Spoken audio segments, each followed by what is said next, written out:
All right, everyone. The other day, Tommy Robinson took to Facebook and he posted, because he's been kicked off pretty much every other social media platform for wrongthink.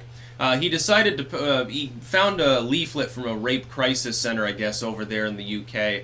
And it was to the effect of, oh, well, basically, if you're not white, you can come in for free, sort of care and stuff, sort of, counseling and shit. And he thought this was funny because, of course, it's specifically precluding white people from making use of that service. Basically, if you're any other type of female, any other color under the sun or whatever, you can go in and it's free. Otherwise, like if you're white, I guess you have to pay. And I'm thinking, like liberals people on the far left will say, well, that's just to help these underprivileged groups or whatever. No, really what it is a slap in the face of white women who've been raped. Let's put it the way it is. I've used the analogy before. It's like with affirmative action.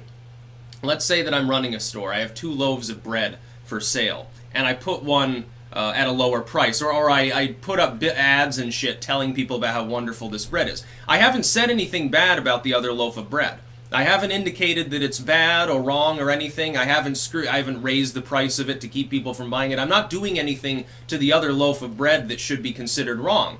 But I'm screwing the people who are making the other loaf of bread, let's face it, because I'm promoting the other one, holding it up, and particularly discluding the other bread from that same adulation.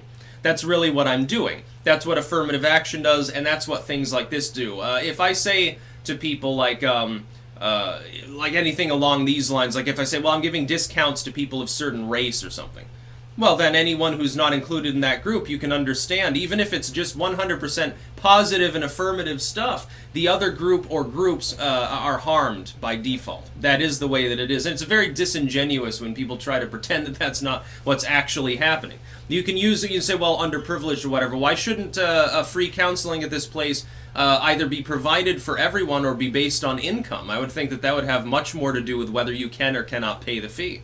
So you're saying, like you're saying some person there, they immigrate from like India, they want to be a doctor, they go to the UK, they pull in a fucking £100,000 a year or something like that, some insane high salary. And they don't even need to be in an urban area. They probably get to commute, by limousine because they're making so much money, at least before taxes. I know the UK has problems with that. You're telling me that they should have it for free, but then you have some disenfranchised white orphan gets raped and has to go in and give him like $50 or something like that. I'm trying to think of how funny, well, not funny, but how weird that situation must be. And then apparently his supporters, because the leaflet had the contact info, they started calling up the crisis center and saying things. And they're saying, well, we were abused by racist Tommy Robinson supporters. Or really released transcripts of some of those calls. What proportion were being racist as opposed to those that were simply screwing with you and saying, look, what are you doing? And by the way, by the standards of what constitutes racism according to the people who probably were complaining about this, probably they would consider any complaint about the leaflet to be racist anyway. Oh my God, well, you're not giving the same discount to white females, and so that's racist. Oh no, you're the racist because you're complaining about our love for underprivileged groups or historically suppressed people.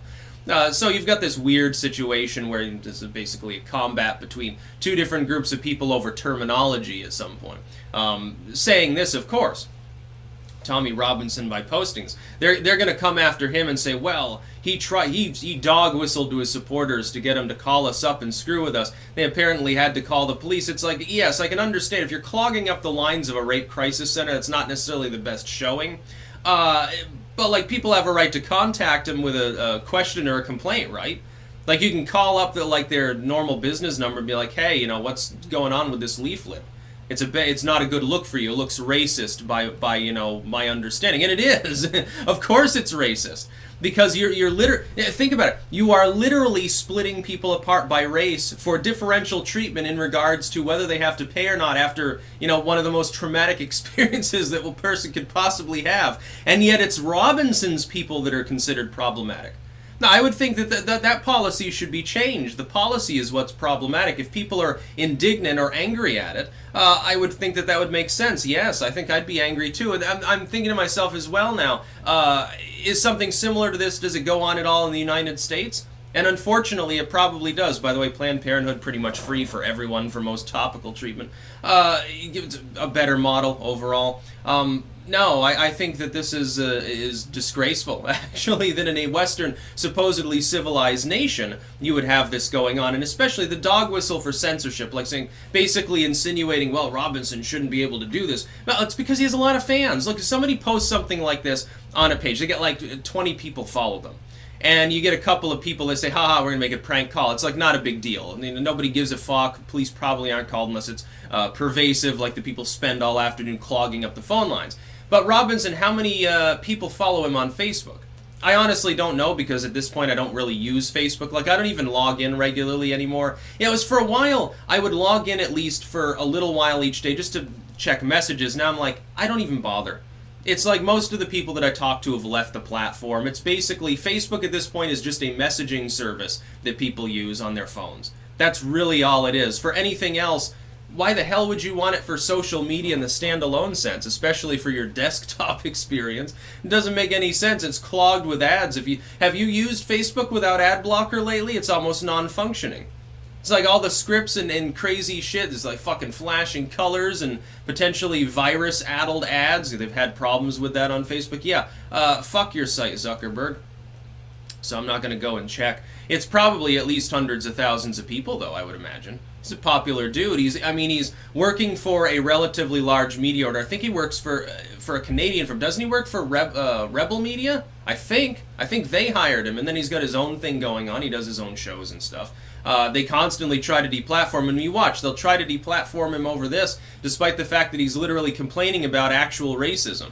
It's just with the hate crime hoax thing over here, not just Smollett, but like somebody on there compiled a whole laundry list of different like hoax hate crimes.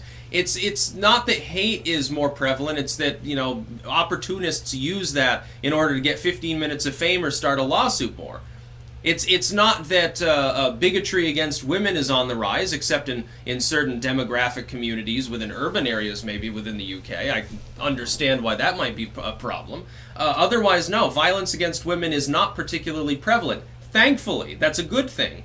But there is certainly, I mean, there's this creeping sort of bigotry that I see on the left these days. It's aimed against everyone. It's not just, well, they hate men. Okay, some of them do. They'll also attack any woman that steps out of their ideological line. It's not just that, well, you know, white ain't right or something, which is basically what some of them seem to believe, and it's disgraceful. It's like they'll call a black person all sorts of terrible names if they say, yeah, I voted Trump. Oh my God, and I can't even repeat the words that they say. I mean, I'd probably get the video taken down if I said the same things that these people said, even in an ironic context. And yet these people are free to spew their hate and vitriol, and then you've got shit like this, where you've got a swath of the UK's population underserved and discriminated against. Because because affirmative action, essentially. That's about all. Peace out.